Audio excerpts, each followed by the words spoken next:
Hello മുത്തുമണികളെ. അപ്പം ഇന്ന് നമ്മൾ കുറേ കാര്യങ്ങളെ കുറിച്ച് വിശദീകരിക്കാൻ വേണ്ടിയിട്ട് വിശകലനം ചെയ്യാൻ വേണ്ടിയിട്ടാണ് നമ്മൾ വന്നിരിക്കുന്നത്. അതായത് ഞാൻ ഇന്ന് 2-3 ഷോർട്സ് ഇട്ടിട്ടുണ്ട്. ഈ ഷോർട്സിൽ പറയുന്ന വ്യക്തികളെന്ന് പറയുന്നത് ശരിക്കും പറഞ്ഞാൽ എനിക്ക് യാതൊരു വൈരാഗ്യവും ഇല്ലാത്ത, എന്നോടും അവർക്ക് യാതൊരു വൈരാഗ്യവും കാണിക്കേണ്ടുന്ന യാതൊരു കാര്യവും ഉള്ളതായിട്ട് എനിക്ക് തോന്നുന്നില്ല. അറിയാൻ പാടില്ലാത്ത 2-3 ആൾക്കാർ. പക്ഷെ കുറെ നാളുകളായി ഇവര് എൻ്റെ വീഡിയോയുടെ താഴെ വന്ന് ഇവർക്ക് യഥാർത്ഥത്തിൽ എൻ്റെ പേരറിയാം, എന്നിട്ടും ഇവർ എൻ്റെ പേരിനെ വളച്ചു ചുറ്റി രായമ്മ എന്നാണ് ഇവര് എന്നെ വിളിക്കുന്നത്. ഈ സ്ത്രീകളെന്ന് പറയുന്നത് പക്കാ മുസ്ലിങ്ങളായിട്ടുള്ള സ്ത്രീകളാണ്. ഇവര് ശരിക്കും ചാനലും ഉണ്ട് കേട്ടോ, ഇവർക്കൊക്കെ ചാനലും ഉണ്ട്. ഞാൻ നോക്കുമ്പോൾ ഓൾമോസ്റ്റ് ആൾക്കാർക്ക് ചാനലുകളും ഉണ്ട്. അതാണ് അതിൻ്റെ ഒരു വിഷയം എന്ന് പറയുന്നത്. ആരും പേടിക്കണ്ട, ഞാൻ ആ വീഡിയോസ് കംപ്ലീറ്റ് ഡിലീറ്റ് ചെയ്യും കേട്ടോ. കാരണം എനിക്ക് യാതൊരു വൈരാഗ്യവും നിങ്ങളുടെ അടുത്തില്ല. നിങ്ങളുടെ അടുത്ത് എന്തിനാ എനിക്ക് വൈരാഗ്യം വെക്കേണ്ട കാര്യം എന്താണ്? പക്ഷേ ഞാനൊന്ന് ചോദിക്കുന്നതാണ്, നിങ്ങൾക്ക് എന്നോട് തോന്നുന്ന വൈരാഗ്യം എന്താണ്, ദേഷ്യം എന്താണ്? ഞാൻ നിങ്ങളെ യാതൊന്നും തന്നെ പറഞ്ഞിട്ടില്ല. നിങ്ങളെക്കുറിച്ച് ഞാൻ യാതൊരു പരാമർശവും നടത്താതിരിക്കുമ്പോൾ നിങ്ങൾക്ക് എന്നോട് ഇത്രയേറെ വൈരാഗ്യം തോന്നുകയാണ്. അതിൽ ഒരു പുള്ളിക്കാരത്തി എന്ന് പറയുന്നത് പുള്ളിക്കാരി ഇങ്ങനെ പറയാണ്, ഓരോ വീഡിയോയുടെ താഴെ ചെന്നിരുന്നും കൊണ്ട് പറയാണ്, എൻ്റെ ഭർത്താവിന് വേറെ ഭാര്യയുണ്ട്, മക്കളുണ്ട്, ഇവളെ കുറിച്ച് നിങ്ങൾക്ക് അറിയില്ല, നിങ്ങൾ വന്നു കഴിഞ്ഞാൽ ഞാൻ കാണിച്ചു തരാം, അവരെ ഞാൻ കാണിച്ചു തരാം. ഇത് കാണുന്ന ആൾക്കാർ എന്ത് വിചാരിക്കും? എൻ്റെ ഭർത്താവിൻ്റെ റിലേറ്റീവ് ആരോ ആണ് ഈ പുള്ളിക്കാരത്തി എന്ന് വിചാരിക്കും അല്ലേ? എൻ്റെ ഹസ്ബൻഡിൻ്റെ വീടിനെ കുറിച്ചോ അല്ലെങ്കിൽ എൻ്റെ ഹസ്ബൻഡിൻ്റെ ഫാമിലിയെ കുറിച്ചോ ഒന്നും തന്നെ ഞാൻ പൊതു മീഡിയയിൽ ഞാൻ പറഞ്ഞിട്ടില്ല. അങ്ങനെ ഇരിക്കുമ്പോൾ ഒരു ഞാനുമായിട്ട് യാതൊരു റിലേഷനും ഇല്ലാത്ത, ഞാൻ നിങ്ങളെ ഒന്നും പറഞ്ഞിട്ടില്ലാത്ത, നിങ്ങളെ ഞാൻ ഹൈറുനിസ എന്ന് പറയുന്ന പുള്ളിക്കാരത്തിന് ഞാൻ ഒന്നും പറഞ്ഞിട്ടില്ല.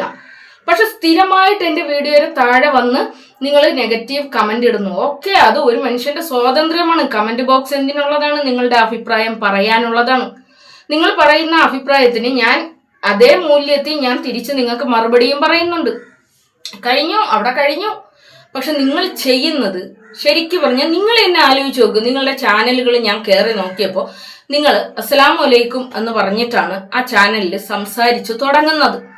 അതായത് നിങ്ങൾ ഭയങ്കര ഭക്തരായിട്ടുള്ള ഏതൊരു കാര്യം ചെയ്താലും നിങ്ങൾ അതുമായിട്ട് മതവുമായിട്ട് റിലേറ്റ് ചെയ്ത് ഭയങ്കര ഭക്തിയോടുകൂടി ചെയ്യുന്ന നിങ്ങളെ ഞാൻ കാണുന്നത് ഒരു സെക്സ് വീഡിയോസ് അല്ലെ സെക്സ് സംസാരിക്കുന്ന ഒരു സ്ത്രീയുടെ വായ തുറന്നാൽ സെക്സ് മാത്രം സംസാരിക്കുന്ന ഒരു സ്ത്രീയുടെ വീഡിയോയ്ക്ക് താഴെ ഞാൻ നിങ്ങളുടെ കുറെ കമന്റുകൾ കാണുകയാണ്. കുറെ പേര് എനിക്കത് സ്ക്രീൻഷോട്ട് എടുത്തുകൊണ്ട് വന്ന് തരികയാണ്. സ്വാഭാവികമാണ്, ഈ പുള്ളിക്കാരത്തി ആരാണ് എന്നുള്ളത് നമുക്ക് അറിയാൻ ഒരു ആഗ്രഹം വരും. ഞാൻ നിങ്ങളുടെ ചാനൽ തുറന്ന് എൻ്റെ ഹസ്ബൻഡിൻ്റെ ഫാമിലിയിലേക്ക് തന്നെ ഞാൻ ആ ചാനൽ അങ്ങോട്ട് അയച്ചു കൊടുത്തു. ഇവരെ നിങ്ങൾക്ക് അറിയാമോ? കാരണം എനിക്കറിയാൻ പാടില്ല. ഇനി എൻ്റെ ഹസ്ബൻഡിൻ്റെ റിലേറ്റീവോ ആരെങ്കിലും ആണോ എന്ന് ഞാനും അങ്ങോട്ട് സംശയിച്ചു. അങ്ങനെയാണെങ്കിൽ പോലും നിങ്ങൾ അങ്ങനെ പറയേണ്ടുന്ന കാര്യം എന്താണ്? എൻ്റെ ഹസ്ബൻഡിനെ അറിയാവുന്ന എല്ലാ മനുഷ്യർക്കും അറിയാവുന്ന ഒരു കാര്യമാണ്, മരിച്ച് ജീവിച്ച് വന്ന ഒരു വ്യക്തിയാണ് എൻ്റെ ഹസ്ബൻഡ് എന്ന് പറയുന്നത്. അതായത് ഞങ്ങൾ ആരും പ്രതീക്ഷിക്കുന്നില്ല ഇദ്ദേഹം ജീവിക്കും എന്നുള്ളത്, ഞങ്ങൾ ആരും തന്നെ പ്രതീക്ഷിക്കുന്നില്ല. അവിടെ നിന്ന് ജീവിപ്പിച്ച് ജീവിതത്തിലേക്ക് മടക്കി കൊണ്ടുവന്ന ഒരു ഫാമിലിയാണ് ഞങ്ങളുടെ ഫാമിലി എന്ന് പറയുന്നത്. ഇതിൽ എൻ്റെ മാത്രം അധ്വാനത്തിന്റെ കഥ എനിക്ക് പറയാനായിട്ടില്ല. കാരണം ഒരുപാട് പേര് വേദനിച്ച, ഒരുപാട് പേര് ദുആ ചെയ്ത, ഒരുപാട് പേര് സങ്കടപ്പെട്ട വലിയൊരു കഥയുണ്ട് അതിന്റെ പിന്നിൽ. നിങ്ങളിപ്പോൾ കാണുമ്പോൾ എന്നെ മാത്രം നിങ്ങളത് കാണുന്നു. പക്ഷെ ഇദ്ദേഹത്തിന്റെ ആ ഒരു വീഴ്ച തളർത്തിയ ഒരു ഉമ്മയുണ്ട്, കുറെ സഹോദരങ്ങളുണ്ട്, അദ്ദേഹത്തെ ഇഷ്ടപ്പെടുന്ന അവരുടെ ഫാമിലിയിലുള്ള ഒരുപാട് ആൾക്കാരുണ്ട്. അപ്പൊ ഇവരൊക്കെ ഒരുപാട് വേദനിച്ച് കരഞ്ഞ് ദുആ ചെയ്ത ഒരു കാര്യമാണ് എൻ്റെ ഹസ്ബൻഡ് അങ്ങനെ വയ്യാതെ കിടക്കുന്നതും അദ്ദേഹത്തിന് ജീവിതത്തിലോട്ട് തിരിച്ചു കൊണ്ടുവരാൻ വേണ്ടിയിട്ട് ഞങ്ങൾ എടുത്ത കുറേ സ്ട്രഗിൾസിനെയൊക്കെ കുറിച്ച് നിങ്ങൾക്കൊന്നും അറിയാൻ പാടില്ല. എന്നിട്ട് അങ്ങ് ചുമ്മാ ഒരു കാര്യവും ഇല്ലാതെ അങ്ങ് പറയാണ്, അയ്യോ അയാൾക്ക് വേറെ ഭാര്യയും മക്കളും ഉണ്ട് എന്ന്. നിങ്ങൾ എന്ത് വിചാരിച്ച്? അത് കേട്ട് കഴിഞ്ഞാൽ ഉടനെ ഞാൻ എൻ്റെ ഭർത്താവിനെ അങ്ങ് സംശയിക്കും, അതോടുകൂടി എൻ്റെ ജീവിതം അങ്ങ് തകരുന്ന? നിങ്ങൾക്ക് എന്തറിയാമേ? ഞാനും എൻ്റെ ഭർത്താവും തമ്മിലുള്ള റിലേഷനെ കുറിച്ച് നിങ്ങൾക്ക് എന്തറിയാം? എടാ ആത്മാവ് പോലെയാണ്, ആത്മാവ് പോലെ. ഞാനില്ലെങ്കിൽ അദ്ദേഹം ഇല്ല, അദ്ദേഹം ഇല്ലെങ്കിൽ ഞാനും ഇല്ല. എന്ത് ചെയ്തിട്ട് ഞാൻ എന്താണ് നിങ്ങളെ ചെയ്തത്? നിങ്ങളൊന്ന് പറയും. എനിക്കത് കേൾക്കാൻ ഭയങ്കര ആഗ്രഹമാണ്. നിങ്ങളെ ഞാൻ ഏത് രീതിയിലാണ് ഉപദ്രവിച്ചത്? എടാ നിങ്ങൾ എന്നെ വിമർശിക്കുന്നത് എന്തിന്റെ പേരിലാണ്? വേറൊരു സ്ത്രീയെ ഞാൻ പറയുന്നു എന്നതിന്റെ പേരിലാണ്. പക്ഷെ ഞാൻ നിങ്ങളോട് ഇപ്പോഴും സംസാരിക്കുന്നത് ആ സ്ത്രീ ജനങ്ങളെ കബളിപ്പിക്കുന്നതിനെ ഓർത്ത്. ഈ ജനങ്ങളെ കബളിപ്പിക്കുന്നത് ഞാൻ പുറത്തു പറഞ്ഞതിന്റെ പേരിൽ മാത്രം ആക്രമിക്കപ്പെട്ട എൻ്റെ ഒരുപാട് ആളുകളുണ്ട്, എൻ്റെ ഒരുപാട് സൗഹൃദങ്ങൾ, എൻ്റെ ഒരുപാട് ബന്ധങ്ങളുണ്ട്. അവരുടെയൊക്കെ ജീവിതത്തിൽ നടന്നു പോയിട്ടുള്ള ഒരുപാട് കാര്യങ്ങളുണ്ട്. അതിന് പകരം വീട്ടുന്നതാണോ എന്ന് ചോദിച്ചാൽ ഒരിക്കലും അല്ല. അവിടെ നഷ്ടപ്പെട്ടു പോയ ഒരുപാട് കാര്യങ്ങളുണ്ട്. നിങ്ങൾ എന്നെ ഒന്ന് ആലോചിച്ച് നോക്ക്. ആ കുട്ടികൾക്ക് അവരുടെ വാപ്പയുടെ സ്നേഹം അത് അത്യാവശ്യമായതാണ്. ഒരു കുട്ടിക്ക് അവരുടെ വാപ്പയുടെ സ്നേഹം അത്യാവശ്യമില്ലേടെ? ആ വാപ്പയെ പണത്തിന്റെ പേരിൽ, അതായത് പണം തരുന്നില്ല എന്നതിന്റെ പേരിൽ ആ കുട്ടിയെ കാണിച്ചു കൊടുക്കാതെ മാറ്റി നിർത്തുകയാണ്. പണമാണോ വലുത്, സ്നേഹമാണോ വലുത്? അതായത് ഇവര് ബാർഗെയിൻ ചെയ്യാണ്. നിന്റെ മോളെ കാണിക്കണമെങ്കിൽ എനിക്കും എൻ്റെ ഭർത്താവിനും നിങ്ങൾ ചെലവിന് തരണം. അതായത് ഇവരുടെ രണ്ടാമത്തെ ഭർത്താവിനും നിങ്ങളുടെ മകളെ നിങ്ങൾക്ക് കാണണമെങ്കിൽ നിങ്ങൾ ഞങ്ങൾക്ക് ചെലവിന് തരണം. ലോകത്ത് എവിടെ നടക്കുന്ന കാര്യമാണത്? നിങ്ങളാണെങ്കിൽ ചെയ്യോ? നിങ്ങളൊന്ന് ആലോചിച്ച് നോക്ക്. നിങ്ങൾ ബന്ധം തീർത്ത ഒരു ഭാര്യ, അല്ലെങ്കിൽ നിങ്ങൾ ആരെങ്കിലും ആയിക്കോട്ടെ, ആ പുള്ളിക്കാരത്തി മറ്റൊരു കല്യാണം കഴിച്ചു. ആ കുഞ്ഞിന് ചെലവിന് കൊടുക്കേണ്ടത് ഉപ്പയുടെ ബാധ്യത തന്നെയാണ്. പക്ഷെ ആ ഉപ്പ ആവശ്യപ്പെട്ടിട്ടുണ്ട് ആ കുട്ടിയെ എനിക്ക് തിരിച്ചു തരും, നിങ്ങൾ ജീവിക്ക്. ഇയാൾ കൊടുക്കുന്ന ക്യാഷ് അയാളുടെ മകള് തന്നെ ഉപയോഗിക്കുമോ എന്ന ആശങ്ക ആ മനുഷ്യനെ സാമ്പത്തികം നൽകാൻ തടസ്സം ചെയ്തു. ആ പുള്ളിക്കാരനുമായിട്ട് വിവാഹബന്ധം വേർപെടുത്തി 6-ാം മാസത്തിൽ ഇവർ വേറൊരു കല്യാണം കഴിച്ചിരിക്കുകയാണ്. അതേ കണക്ക് ഇവർ വിവാഹബന്ധം വേർപെടുത്തണം എന്ന് പറയുന്ന ഇവരുടെ വിവാഹ മോചന നോട്ടീസ് അത് അവരെനിക്ക് തരാമെന്ന് പറഞ്ഞിട്ടുണ്ട്. ഞാൻ നിങ്ങൾക്കത് വായിച്ച് കേൾപ്പിച്ചു തരാം. അതിൽ അവരാവശ്യപ്പെട്ടിട്ടില്ല കുട്ടിയുടെ ചെലവ് വേണ്ട എന്നാണ് പറഞ്ഞിരിക്കുന്നത് എന്നാണ് പറയുന്നത്. സ്വർണങ്ങളോ പണങ്ങളോ ഒന്നും വേണ്ട. കാരണം ആ പുള്ളിക്കാരൻ ഒരുപാട് ഇവർക്ക് അങ്ങോട്ടും കൊടുത്തിട്ടുണ്ട്. അതാ ഒരു വിവാഹ മോചനം വരുന്ന സമയത്ത് നിങ്ങൾ എല്ലാവരും ചിന്തിക്കുന്ന ഒരു കാര്യമുണ്ട്, സ്ത്രീക്ക് നഷ്ടപരിഹാരം കൊടുക്കണം. അപ്പൊ പുരുഷന് നഷ്ടപ്പെട്ടു പോയത് ഒന്നും അല്ലേടെ. അവൻ പിന്നീട് കാലങ്ങളോളം നഷ്ടപ്പെട്ടു പോകുന്ന മറ്റൊരുപാട് കാര്യങ്ങളുണ്ട്. ഇവന് നഷ്ടപ്പെടുന്നത് ഇവന്റെ ഭാര്യ മാത്രമല്ല, അവന്റെ കുഞ്ഞും കൂടി അവന് നഷ്ടപ്പെടുകയാണ്. അവന്റെ മകളോ മകനോ അവന് നഷ്ടപ്പെടുകയാണ്. അവന്റെ സന്തോഷങ്ങളിൽ ഏറ്റവും പ്രിയമായത് അവനെ നഷ്ടപ്പെട്ടു പോവുകയാണ്. ഇതിനാര് നഷ്ടപരിഹാരം കൊടുക്കൂടെ? ഇതിനാരാണ് നഷ്ടപരിഹാരം കൊടുക്കുക? നിങ്ങളൊന്ന് ചിന്തിക്ക്. എന്നിട്ട് ഇതേ വാപ്പമാര് ജീവിച്ചിരിക്കുന്ന ഈ കുട്ടികളെ നിങ്ങളുടെയൊക്കെ മുന്നിൽ കൊണ്ടുവന്നിട്ട് യത്തീം മക്കളാണ് എൻ്റെ മക്കളുടെ വാപ്പമാര് ചെലവിന് കൊടുക്കൂല എന്ന് പറയുന്ന അതേ ഉപ്പയാണ് ഇപ്പൊ രംഗത്ത് വന്നിട്ട് ആ കുട്ടിക്ക് വേണ്ടുന്ന പ്രൊട്ടക്ഷൻ കൊടുത്തിരിക്കുന്നത്. ഞാൻ ഇന്നലെ ഒരു ന്യൂസ് കണ്ടു. ആ ന്യൂസ് ഞാൻ ഇവിടെ വെക്കാം. എന്തോ പ്രശ്നം എന്നായിരുന്നു ഹെൽപ്പ് ലൈനിൽ നിന്നുള്ള മറുപടി. മെയ് 3-നാണ് റീന DCP വിളിക്കുന്നത്. 23-ാം തീയതിയാണ് കുഞ്ഞ് കൊല്ലപ്പെടുന്നത്. അമ്മൂമ്മയുടെ ശബ്ദ സന്ദേശം കേൾക്കാം. ഇന്നലെ എന്റെ മരുമകളെ എനിക്ക് ഒരു ഫോട്ടോയും വീഡിയോക്കെ കഴിച്ചെന്ന് ഞാൻ നോക്കിയപ്പോഴത്തേക്ക് കുഞ്ഞിന്റെ 2 കൈയിലും പ്ലാസ്റ്റർ ഇട്ടൊക്കെയാണ് ചെയ്യുന്നത്. അപ്പോ അതില് അവിടെ തന്നെ വോയിസ് അയച്ചിരിക്കുന്നുണ്ട്, കുഞ്ഞ് വീണു എന്ന് പറഞ്ഞിട്ടാണ്. അതായത് കൊച്ചിന് തലപ്പെട്ട ഒരു വണ്ടിയുണ്ട്, ആ വണ്ടിയിൽ ഇങ്ങനെ പോയപ്പോഴത്തേക്ക് ഇത്തിരി പൊക്കമുള്ളതായിരുന്നു. അവിടെ നിന്ന് വീണ് കാരണം പറഞ്ഞു. ഇപ്പൊ ഞാൻ നിലവിൽ ഇതുവരെ വിളിച്ചിരുന്നില്ല, മോളെ വിളിച്ചിട്ടില്ല. അപ്പൊ കുഞ്ഞിന്റെ അപ്പൊ ഇങ്ങനെ ഒരു പക്ഷെ വണ്ടിയിൽ നിന്ന് കുഞ്ഞ് വീണിട്ടുണ്ട് എങ്കിൽ തന്നെ കുഞ്ഞിന്റെ ദേഹത്തൊക്കെ മുറിവ് കാണണം. പക്ഷെ കുഞ്ഞിന്റെ മറ്റ് ഒരു സ്ഥലത്ത് മുറിവ് ഞങ്ങൾ ഫോട്ടോയിൽ കണ്ടിട്ടില്ല. 2 കൈയിലും.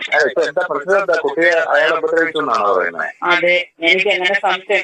എനിക്ക് തോന്നുന്നത് വേറെ എന്തൊക്കെ വിഷയങ്ങളുണ്ട്. അല്ല, നമുക്ക് എന്നെ സംബന്ധിച്ച് എനിക്ക് കുട്ടിയെ നോക്കുന്ന ഒരു വിഷയമില്ല. എനിക്ക് സന്തോഷമാണ്. എന്റെ വീട്ടിൽ നിന്നുള്ള കുട്ടി നല്ല സന്തോഷത്തിലാണ് നിന്നത്. 3 മക്കളെ തെറ്റി വളർത്തിയെങ്കിലും ഇതുവരെയും എന്റെ കുഞ്ഞുങ്ങളുടെ ദേഹം പോലും മുറിയാൻ അനുവദിക്കേണ്ടത് ഞാൻ വളർത്തിയത്.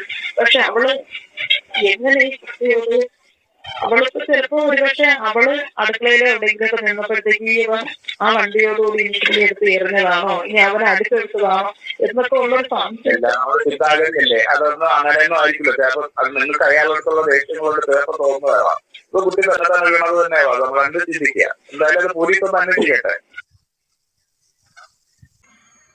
ഈ ന്യൂസിൽ ആ കുട്ടിയുടെ 2 കൈയും ഒടിഞ്ഞ സമയത്ത് അതിൻ്റെ അമ്മുമ്മ ചൈൽഡ് ലൈനിനെ വിളിച്ച് പറയുകയാണ്, ഇത് ദുരൂഹതയുണ്ട്, ഇതിൽ ദുരൂഹതയുണ്ട്, എൻ്റെ കുട്ടിയെ മനഃപൂർവ്വം ഉപദ്രവിച്ചിരിക്കുകയാണ്.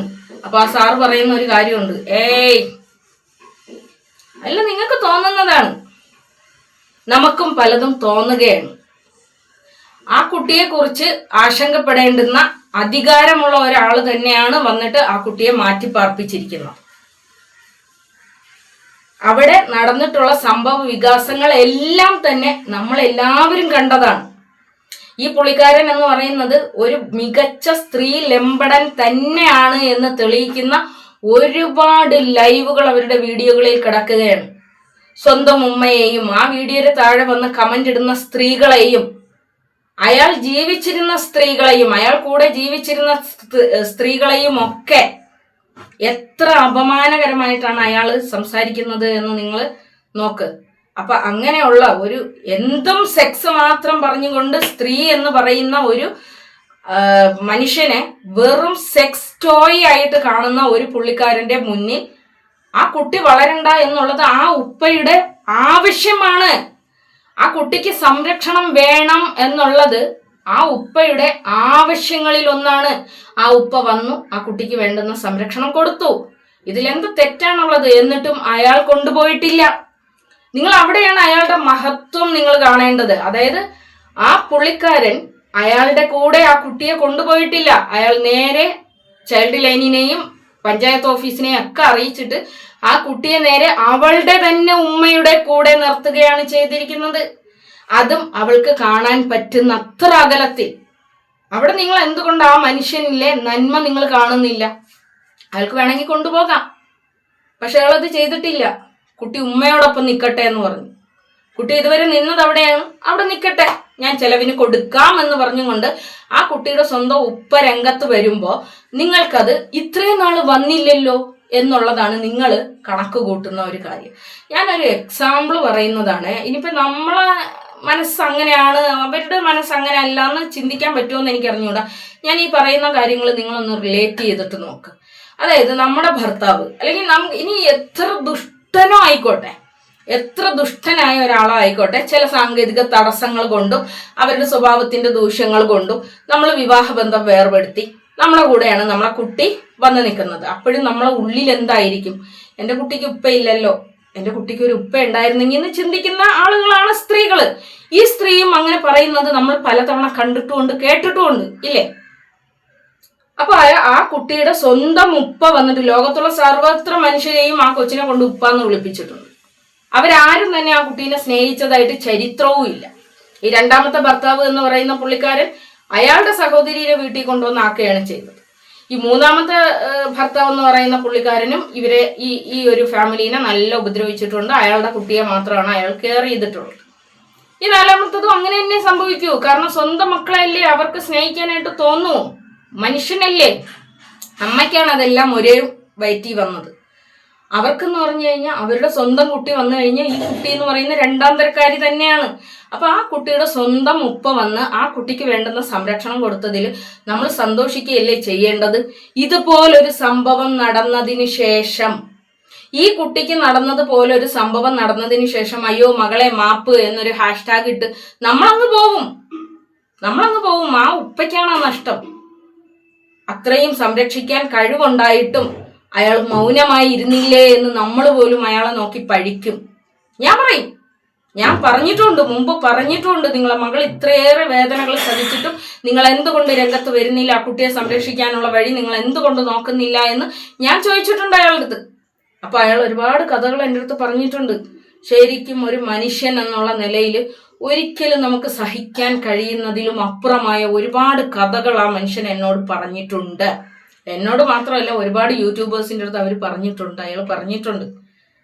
അതൊക്കെ പറയാന്ന് പറഞ്ഞു കഴിഞ്ഞാൽ പറഞ്ഞാൽ ഇന്നും നാളെയും ഒന്നും തീരാത്ത തരത്തിൽ ആ കഥകൾ ഒരുപാട് വലുതാണ്. നിങ്ങൾ തന്നെ ഒന്ന് ആലോചിച്ച് നോക്ക്. വിവാഹമോചനം അങ്ങോട്ടാണ് ഇവർ ആവശ്യപ്പെടുന്നത്. ആ ആവശ്യപ്പെടുന്ന സമയത്തും ആ പുള്ളിക്കാരൻ ഒരു തെറ്റും ചെയ്തിട്ടില്ല. പുള്ളിക്കാരൻ ഗൾഫിലാണ്. ഈ പറയുന്ന റഹീം എന്ന് പറയുന്ന പുള്ളിക്കാരൻ ഗൾഫിലായിരിക്കുന്ന സമയത്താണ് അയാളോട് ഇവർ ഒരു വക്കീൽ നോട്ടീസ് അയക്കുന്നത്. എന്തിനാണ് എന്നാണ് നിങ്ങൾ കരുതുന്നത്? ഇയാൾക്ക് ഒരു ചെവി കേട്ടുകൂടാത്ത ഒരു സഹോദരിയുണ്ട്, സംസാരിക്കാനും ചെവി കേൾക്കാനും കഴിയാത്ത ഒരു സഹോദരിയുണ്ട്. ഈ സഹോദരി TV വെക്കും, സീരിയൽ കാണാൻ അവൾക്ക് ഭയങ്കര ഇഷ്ടമാണ്. അടുത്ത വീടുകളിലൊന്നും പോവില്ല, ബന്ധുക്കളുടെ വീട്ടിലൊന്നും പോവില്ല. അവൾക്ക് ആകെ ഇഷ്ടമുള്ള ഒരു കാര്യം എന്ന് പറയുന്നത് TV വെക്കുക എന്നുള്ളതാണ്. ഈ പാവപ്പെട്ട ഉമ്മ അവിടെ പ്രസവിച്ച് കിടക്കുകയാണ്. ഈ കുട്ടിക്ക് ചെവി കേൾക്കാത്തത് കൊണ്ട് തന്നെ ഈ TV ഒച്ചത്തിൽ ആ പെൺകുട്ടി വെക്കും. ഈ ഒച്ചത്തിൽ ആ TV വെക്കുന്നത് കാണുമ്പോൾ ഈ പുള്ളിക്കാരത്തി വന്നിട്ട് ഇത് ഓഫ് ചെയ്യും. ഇതിന്റെ പേരിൽ അവിടെ നാത്തൂനും തമ്മിൽ വഴക്കുണ്ടാവാറുണ്ട് സാധാരണഗതിയിൽ. ഒരു ദിവസം ആ പെൺകുട്ടി TV വെച്ച സമയത്ത് ആ ഒയർ വലിച്ചു പൂച്ചിങ്ങ് താഴെ ഇട്ട്. അതിന്റെ പേരിൽ അവിടെ അടി നടന്നു. ഇവൾ ഈ കൊച്ചിനെ എടുത്തും കൊണ്ട് ഈ റഹീം എന്ന് പറയുന്ന പുള്ളിക്കാരന്റെ മൂത്ത ആങ്ങളേരെ വീട്ടിൽ പോയി നിൽക്കുകയാണ്. അവിടെ വെച്ച് ആളുകളെല്ലാം വിളിക്കുകയാണ്, എന്തു പറ്റി, അത് ഞാൻ എൻ്റെ വീട്ടിൽ പോയിക്കോളാം എന്ന് പറഞ്ഞുകൊണ്ട് ഇവള് പോവുകയാണ്. അപ്പൊ അയാൾക്ക് ഭയങ്കര അമർഷം തോന്നി. അതായത് ഒരു പൊടി കൊച്ചിനെയും കൊണ്ട് ഇവളെന്തിന് എന്നോട് പറയാതെ അവളുടെ വീട്ടിലേക്ക് പോകുന്നത്, അതെനിക്ക് താല്പര്യമില്ല, ഇഷ്ടമില്ല. അതുകൊണ്ട് തന്നെ അയാൾ ഒരു 5 ദിവസം വിളിച്ചില്ല ഇവളെ. ആ 5 ദിവസം വിളിക്കാത്തതിന് അവൾ കൊടുത്ത ശിക്ഷയാണ് ഈ കുട്ടിയെ അയാളിൽ നിന്ന് അകറ്റിയത്. ഈ 5 ദിവസങ്ങൾക്ക് ശേഷം ഇവൾ അങ്ങോട്ടൊരു സാധനം അയച്ചിട്ടുണ്ടായിരുന്നു, ഒരു വക്കീൽ നോട്ടീസ്. 10 ദിവസങ്ങൾക്കകം ഇതിൽ പറയുന്ന കാര്യങ്ങൾ നിങ്ങൾ ചെയ്തില്ല എങ്കിൽ നിയമ നടപടി നേരിടും എന്നുള്ളതായിരുന്നു ആ വക്കീൽ നോട്ടീസിൽ ഉണ്ടായിരുന്നത്. ഇയാൾ ഇവളെ വിളിച്ചു, എന്താണ് കാര്യം, എന്തിനാണ് നീ എന്നോട് മൊഴി ചൊല്ലാൻ ആവശ്യപ്പെടുന്നത്, എനിക്കിനി നിങ്ങളോടൊപ്പം ജീവിക്കണ്ട എന്നാണ് ഈ പുള്ളിക്കാരത്തി പറഞ്ഞത്. ആ തലാക്ക് നോട്ടീസ് ഇപ്പോഴും അയാളുടെ കയ്യിൽ സേഫ് ആയിട്ടുണ്ട്. ഞാൻ അതിന്റെ ഒരു കോപ്പി ചോദിച്ചിട്ടുണ്ട്, അയാൾ തരാമെന്നും പറഞ്ഞിട്ടുണ്ട്. എങ്കിൽ നമുക്ക് പബ്ലിക്കായിട്ട് അത് വായിക്കാം. ആ ഒരു സംഭവത്തില് അയാൾ ഒരു തെറ്റും ചെയ്തിട്ടില്ലാടേ. ഇവള് പറയുന്ന ഭർത്താക്കന്മാരുടെ അടി, ഇടി, കുത്ത് എല്ലാം പറയുമ്പോഴും റഹീം ഇവളെ ഉപദ്രവിച്ച ഒരു കഥയും അവൾക്ക് പറയാനില്ല. അപ്പൊ അത്രയും നല്ല ഒരാളായിരുന്നു അയാളെന്നാണ് ആ മനുഷ്യന്റെ കയ്യിൽ നിന്ന് ആ മനുഷ്യന്റെ സ്വന്തം മകളെ ഇവൾ മറച്ചു പിടിച്ചു, മിടുക്കി. 12 കൊല്ലം, 1ഉം 2ഉം അല്ല 12 കൊല്ലം.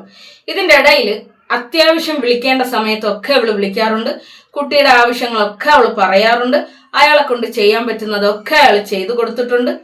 പ്രൂഫ് ഒന്നും അയാൾക്ക് സൂക്ഷിക്കേണ്ട കാര്യമില്ല. അയാളുടെ കുഞ്ഞിന് അയാൾ കൊടുത്തത് എന്തിന് പ്രൂഫ് സൂക്ഷിക്കണം? ആരെ കാണിക്കാൻ, ആരെ ബോധിപ്പിക്കാൻ? ഇപ്പോഴും അയാൾ പറയുന്നു ഞാൻ എൻ്റെ കൊച്ചിനെ നോക്കാൻ തയ്യാറാണ് എന്ന് തന്നെ പറയുന്നു. ആരെ ബോധിപ്പിക്കാൻ അയാള് പ്രൂഫ് സൂക്ഷിക്കേണ്ടത്? ഇനി എത്രയായിരുന്നാലും ഇങ്ങനെ കൂടെ ജീവിച്ച ഒരു വ്യക്തി മോൾക്ക് വാപ്പ എന്ന് പറഞ്ഞിട്ടാണല്ലോ ഒരുത്തനെ എടുത്തത്. എടാ, അങ്ങനെ ചിന്തിക്കുന്ന ഒരു വ്യക്തി തന്റെ സ്വന്തം മകളുടെ ഉപ്പ സ്വന്തം മകളെ തേടി വന്നു എന്നുള്ളത് ഏതൊരു സ്ത്രീ ആയാലും മനസ്സിൽ ആനന്ദത്തോടു കൂടിയല്ലേ കാണൂ. നമുക്കൊരാളടുത്ത് വൈരാഗ്യം തോന്നും. ഒരു 10 15 മാസമൊക്കെ ചിലപ്പോൾ വൈരാഗ്യം തോന്നും. ഇത് എത്രയോ കൊല്ലങ്ങളായിരിക്കുന്നു. ഈ ഷാൻ എന്ന് പറയുന്ന പുള്ളിക്കാരൻ്റെയോടൊപ്പം ഒളിച്ചോടി പോകുന്നതിന്റെ കുറച്ച് ദിവസങ്ങൾക്ക് മുമ്പ് പോലും ഇവൾ ആ പുള്ളിക്കാരൻ്റെ അടുത്ത് സംസാരിച്ചിട്ടുണ്ട്. വളരെ നീറ്റായിട്ട്, വളരെ സംയമനത്തോടു കൂടി സംസാരിച്ചിട്ടുണ്ട്. ഇപ്പൊ പെട്ടെന്ന് എവിടെ നിന്നാണ് ശത്രു ആയതെന്ന് എനിക്കറിയാൻ പാടില്ല. ആ കുട്ടീനെ അയാളുടെ കൂടെ കൊണ്ടുപോയിട്ടില്ല. ആ കുട്ടീനെ ഇവളുടെ സ്വന്തം ഉമ്മാന്റെ കയ്യിലാണ് അയാളെ ഏൽപ്പിച്ചിരിക്കുന്നത്. പിന്നെ എന്തിനാണ് അതിന് ഇത്രയും അരിശം കൊള്ളേണ്ട കാര്യം എന്താണെന്ന് നിങ്ങൾ ചിന്തിച്ചു നോക്കടേ. നിങ്ങളൊരു കോമൺ സെൻസ് ഉപയോഗിച്ചിട്ട് ചിന്തിച്ചു നോക്കടേ. Common sense ഉപയോഗിക്ക്. ഇത് നാട്ടുകാരുടെ മുന്നിൽ അവർ ഇന്നലെ ഒരു സ്റ്റേറ്റ്മെന്റ് പറഞ്ഞിട്ടുണ്ട്, എന്റെ ഉമ്മാടെ ഒത്താശയോടുകൂടി എന്റെ കുട്ടിയുടെ പാവാട പൊക്കി നോക്കാൻ വരാൻ നീ ആരടാ റഹീമേന്ന്. ഇത് കേൾക്കുന്ന ഒരു വ്യക്തി എന്തായിരിക്കും ചിന്തിക്കുന്നത്? സത്യത്തിൽ അവിടെ ആ പാവാട പൊന്തിച്ച് കാണിച്ചു കൊടുക്കുന്നത് ഉമ്മയാണ്. എന്താണ് ആ പാവാട പൊന്തിച്ച് കാണിച്ചു കൊടുത്തത്? ഈ കുട്ടിയെ ഇവർ മൊബൈലിന്റെ ഒയർ കൊണ്ട് അടിച്ചിട്ട് അവിടെ പാട് കിടക്കുന്നത് ആ വാപ്പയ്ക്ക് ആ ഉമ്മുമ്മ കാണിച്ചു കൊടുക്കുകയാണ്. അതിനെ ഇവർ പരസ്യമായി പറഞ്ഞിരിക്കുന്നത് ഈ ഒരു രീതിയിലാണ്. നിങ്ങളൊന്ന് ആലോചിച്ച് നോക്കണം. ആ വാപ്പയുടെ ഒരു ഗതികേട്, സ്വന്തം വാപ്പയാണ്. എന്നിട്ട് നിരന്തരം വന്ന് കാറിൽ വന്നിരുന്നും കൊണ്ട് അയാളെ തെറി വിളിക്കുകയാണ്. തെറി വിളിക്കുന്നതിൽ അവൾ പറയുന്ന ഒരു കാര്യമുണ്ട്, നിന്റെ മോള് കണ്ടവരെയൊക്കെ വാപ്പ എന്ന് വിളിച്ചിട്ടുണ്ടെങ്കിൽ അതിന്റെ കഴിവുകേട് നിന്റേതാണ്. അപ്പൊ ആ കഴിവുകേട് നികത്തേണ്ടത് ആരാണ്? ആ ഉപ്പ തന്നെ അല്ലേടെ. ആ ഉപ്പ തന്നെയല്ലേ ആ കഴിവുകേട് നികത്തേണ്ടത്. നിങ്ങൾ അപ്പോഴും വന്നിട്ട് എന്നെ തെറി വിളിച്ചുകൊണ്ടിരിക്കുകയാണ്. എന്നെ മാത്രമല്ല, എൻ്റെ മോളെയും. അതിന്റെ താഴെ ചെന്ന് നിങ്ങൾ ഭയങ്കരമായിട്ട് കമന്റ് ഇടുന്നു. നിങ്ങളുടെ വീഡിയോകൾ കണ്ടപ്പോൾ എനിക്ക് സങ്കടമാണ് തോന്നിയത്. നിങ്ങൾ ഇത്രയും ഭയങ്കര ഈമാനുള്ള ഭയങ്കര ആളുകൾ എന്ന് പറയുമ്പോഴും ഒരു 18 വയസ്സ് മാത്രം പ്രായമുള്ള ഒരു കൊച്ചിനെ ഒരു തെറ്റും ചെയ്യാതെ ഇവരുടെ തെറ്റൊന്ന് ചൂണ്ടിക്കാണിച്ചു എന്നതിൻ്റെ പേര് നിങ്ങൾ അപമാനിക്കാൻ കൂട്ടു നിൽക്കുമ്പോൾ നിങ്ങളുടെ അടുത്തും അതേ പ്രായത്തിലുള്ള കുട്ടികളുണ്ട്. നിങ്ങൾ ചിലപ്പം പറയുമായിരിക്കും, നീ എന്തിനാ അതിനെയൊക്കെ കുറിച്ച് സംസാരിക്കാൻ വേണ്ടിയിട്ട് നിൽക്കുന്നത്, അതുകൊണ്ടല്ലേ നിന്റെ മോളെ ഇങ്ങനെയൊക്കെ പറയുന്നത്. അങ്ങനെയാണെങ്കിൽ നിങ്ങൾ എൻ്റെ വീഡിയോയ്ക്ക് താഴെ വന്നിടുന്ന കമന്റിനും ഞാനും അതേ രീതിയിൽ റിപ്ലൈ ചെയ്താൽ, നിങ്ങൾ എൻ്റെ വീഡിയോയ്ക്ക് താഴെ വന്നിട്ട കമന്റിനുള്ള മറുപടിയായിട്ട് ഞാൻ നിങ്ങളുടെ മകളെ ചീത്ത വിളിച്ചാൽ അത് ശരിയാണോടെ? എനിക്ക് വിളിക്കാൻ പറ്റൂല. അത് ശരിയാണോ? നിങ്ങളൊന്ന് ആലോചിച്ച് നോക്കുക. അതായത് നിങ്ങൾ ഇങ്ങനെ പറയുകയാണ്, നിങ്ങൾ സംസാരിക്കാതിരിക്കുക. അവര് തെറ്റ് ചെയ്തോട്ടെ, നിങ്ങൾ സംസാരിക്കണ്ട. അതായത് ഒരു പ്രതികരിക്കണ്ട, അത് നിങ്ങൾ പ്രതികരിക്കണ്ട. നിങ്ങൾക്ക് പ്രതികരിക്കാൻ ഒരു അധികാരവും ഇല്ല. അവര് ചെയ്തോട്ടെ. ആ തെറ്റ് ചെയ്യാൻ നിങ്ങൾ പ്രോത്സാഹിപ്പിക്കുകയാണ്. ഇത് മുമ്പ് ഒരു കഥയുണ്ട്. അതായത് ഈ ഡോക്ടർ ആവാൻ വേണ്ടിയിട്ട് ഒരാൾ പഠിക്കുകയാണ്. അയാൾ പാസ്സായില്ല, പക്ഷെ അറ്റസ്റ്റ് ചെയ്യാനെങ്ങാണ്ട് വന്നപ്പോഴത്തേക്ക് ഇയാൾ പാസ്സായി എന്ന് പറഞ്ഞും കൊണ്ട് എഴുതി കൊടുത്തു. കുറേ വർഷങ്ങൾക്ക് ശേഷം ഇയാൾക്ക് ഹാർട്ടിനൊരു ബ്ലോക്ക് വന്നിട്ട് സർജറി ചെയ്യാൻ വേണ്ടിയിട്ട് ഇയാൾ വന്നു ഇതേ ആളിൻ്റെ അടുത്ത്. അയാൾ പെട്ടുപോയ ഒരവസ്ഥ. അതായത് ഒരുപാട് പേര് ഈ പുള്ളിക്കാരൻ ഡോക്ടർ അല്ല എന്നിട്ടും ഡോക്ടർ ആണ് എന്ന് പറഞ്ഞുകൊണ്ട് എഴുതി കൊടുത്തു. ആ ആള് വേറൊരു ഹോസ്പിറ്റലിൽ പോയി സർജനായിട്ട് അയാൾ പണിയെടുക്കുകയാണ്. ഇയാൾ പഠിച്ചിട്ടില്ല, അയാൾ പാസ്സായിട്ടില്ല, അയാൾക്ക് അതിൽ ക്വാളിഫിക്കേഷൻ ഇല്ല. അവസാനം അയാളുടെ മുന്നിൽ പോയത് ഈ ആള് തന്നെ, ഹാർട്ടിന് ബ്ലോക്കായിട്ട് സർജറി ചെയ്യാൻ പോവുകയാണ്. അയാളുടെ അവസ്ഥ ഒന്ന് ആലോചിച്ച് വെക്കുക. അതായത് നമുക്കിതിലൊന്നും യാതൊരു തരത്തിലുള്ള ബുദ്ധിമുട്ടും ഇല്ലല്ലോ, അപ്പൊ നമ്മൾ ഇതിനെക്കുറിച്ച് സംസാരിക്കേണ്ട കാര്യമില്ല എന്ന് പറഞ്ഞ് മാറി നിൽക്കുമ്പോൾ നാളെ നിങ്ങളുടെ വീട്ടിലേക്കും ഇവർ ഇരച്ച് കയറും. മനസ്സിലാവുന്നുണ്ടാ? ഹേവട. ഇതൊക്കെ മനസ്സിലാക്കാനുള്ള കഴിവ് നിങ്ങൾക്ക് ഉണ്ടായിരുന്നു എങ്കിൽ നിങ്ങൾ എന്നെ തള്ളയ്ക്കുന്ന എന്തെങ്കിലും വിളിക്കൂലല്ലോ. എൻ്റെ മോളെ ഇങ്ങനെ ഇമാതിരി ചീത്ത നിങ്ങൾ വിളിക്കൂലല്ലോ. ഇപ്പോഴും ആ കുട്ടി സേഫായ ഒരു സ്ഥലത്താണ് എന്നുള്ളത് നിങ്ങൾക്ക് ആർക്കും അംഗീകരിക്കാനായിട്ട് പറ്റുന്നില്ല. അതായത് ആ കുട്ടിയുടെ ഉമ്മാന്റെ അടുത്താണ്, അവിടെ തന്നെയാണ് ആ കുട്ടികൾ. ഇപ്പോഴും ആ ആൺകുട്ടികൾ എവിടെയാണ്?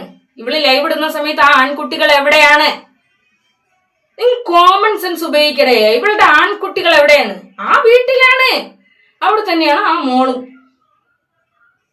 ഈ ആൺകുട്ടികളും ആ വീട്ടിൽ പോകുന്നുണ്ട്, അവിടുന്ന് ഭക്ഷണം കഴിക്കുന്നുണ്ട്, തിരിച്ചു വരുന്നുണ്ട്.